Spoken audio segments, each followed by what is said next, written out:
Selamat datang kembali di pembahasan kita. Siapa sangka ya, salah satu investasi teknologi paling sukses, Dropbox, itu ternyata jalurnya lewat penjual karpet.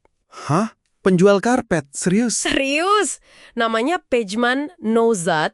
Dia ini yang menalin pendiri Dropbox ke Sequoia Capital.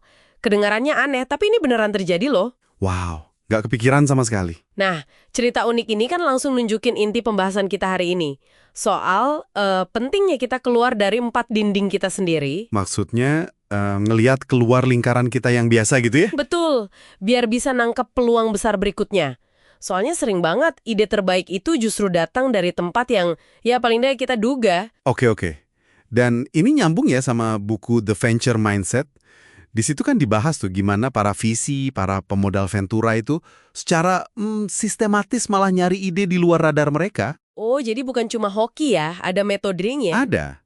Dan pola pikir kayak gini, keluar dari zona nyaman ini, ternyata relevan banget buat Anda semua. Nggak peduli bidangnya apa. Wah, menarik nih. Oke deh, kalau gitu mari kita bedah bareng-bareng gimana sih caranya biar kita bisa lebih luas pandangannya, terus nggak kejebak di zona nyaman aja. Biar nggak ketinggalan inovasi penting berikutnya gitu kan? Persis. Intinya, keluar dari 4 dinding biar gak kelewatan peluang emas. Nah, balik lagi ke cerita Dropbox tadi. Koneksi si Pejman Nozad yang gak disangka-sangka itu jadi kunci banget kan? Iya benar. Itu nunjukin banget nilai dari jaringan yang beragam. Bahkan yang kelihatannya nggak nyambung langsung. Nggak nyambung secara profesional gitu ya maksudnya. Iya. Dan riset di buku ini menunjukin kontras yang tajam loh. VC institusional itu rata-rata punya jaringan eksternal yang jauh lebih luas dibanding tim investasi internal di perusahaan gede. Oh iya, kok bisa gitu? Ya, contohnya ada Bank Eropa di buku itu. Tim investasinya homogen banget. Jadi, ya mereka cenderung cuma ngobrol sama diri sendiri. Susah banget nangkap sinyal atau ide segar dari luar. Iya, masuk akal. Jadi kayak ada echo chamber gitu ya. Itu ngingetin saya sama salah satu penghalang besar di banyak organisasi. Sindrom not invented here. NIH. Itu dia. Rasanya kayak, kalau bukan ide dari kita, pasti nggak bagus. Ada nggak sih contoh yang benar-benar nunjukin bahayanya sindrom ini? Ada banget. Dan ini contoh klasik yang tradis. Xerox PARC. Pernah dengar? Xerox PARC, yang bikin mouse itu bukan sih? Nah, itu dia. Mereka itu bayangin ya, tahun 1973, udah nyiptain cikal bakal komputer personal modern di lab mereka. Udah ada GUI, Graphical User Interface, tampilan visual kayak sekarang, plus mouse, jauh sebelum Apple atau Microsoft. Gila, tahun 73 udah ada kayak gitu. Terus? Tapi, ya itu tadi, gagal total dikomersialisasikan sama Xerox sendiri. Loh kok bisa? Padahal teknologinya udah canggih banget. Karena Xerox waktu itu fokus utamanya cuma satu, mesin fotokopi. Jadi pimpinannya kayak nggak siap gitu nerima inovasi yang beda banget sama bisnis inti mereka. Wah, sayang banget. Ironisnya, Steve Jobs datang berkunjung ke Park, ngelihat potensi gede di komputer Altor itu, dan ya, sisanya sejarah lah ya. Ini pelajaran mahal banget soal gimana keyakinan internal yang kaku bisa ngebunuh inovasi emas. Kebayang sih, fokusnya terlalu sempit ya jadinya. Dan gak cuma Xerox. Kasus Nortel, raksasa telekomunikasi Kanada yang akhirnya bangkrut, itu juga mirip. Budaya NIH sama echo chamber bikin mereka abai, bahkan mungkin matiin inovasi internal yang potensial cuma gara-gara dianggap nggak sesuai sama fokus utama saat itu. Bahaya banget itu. Oke, jadi jelas ya bahayanya kalau terlalu terkungkung di dalam. Nah, sebaliknya gimana? Ada nggak perusahaan yang justru jago nyomot ide dari luar? Ada dong. Nah, ini sisi baliknya. Perusahaan sukses itu justru seringnya pakai pola pikir proudly found elsewhere. Bangga menemukan di tempat lain. PFI ya? Contohnya apa tuh? Nespresso. Tahu kan? Ide kapsul kopinya itu muncul pas seorang insinyur Nestle, namanya Eric Faith, lagi liburan di Roma. Dia ngamatin cara kerja barista di sana. Benar-benar keluar dari 4 dinding labnya kan? Wah, dari liburan jadi produk miliaran dolar. Keren. Ada lagi nggak? Ada lagi P&G, Mr. Clean Magic Eraser. Tahu kan spons ajaib itu? Oh iya, tahu. Itu juga dari luar. Awalnya, itu bahan insulasi bangunan.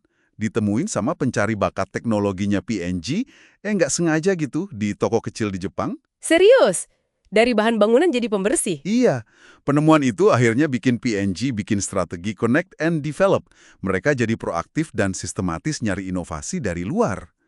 Johnson Johnson juga gitu lewat inkubator J-Labs mereka, nyeimbangin ide internal sama eksternal. Jadi nggak cuma pasif nunggu koneksi ya, tapi aktif nyari.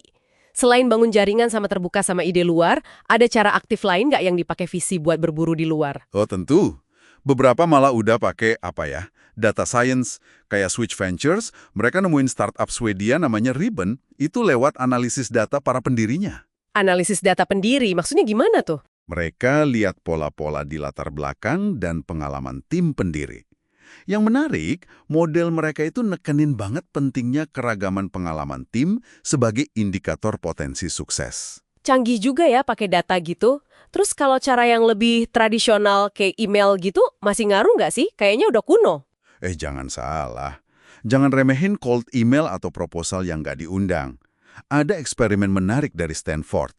Mereka bikin 50 startup fiktif, terus kirim email penawaran ke banyak visi. Terus hasilnya dibaca nggak sama visinya? Nah, itu dia yang bikin kaget.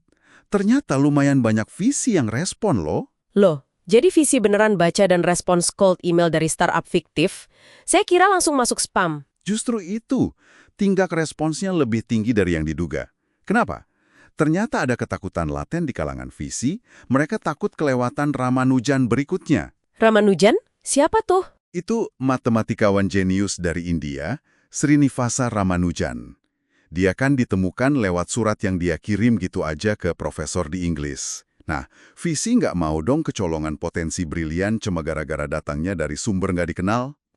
Masuk akal juga sih. Takut ketinggalan the next big thing ya. Persis. Luar biasa ya pembahasannya.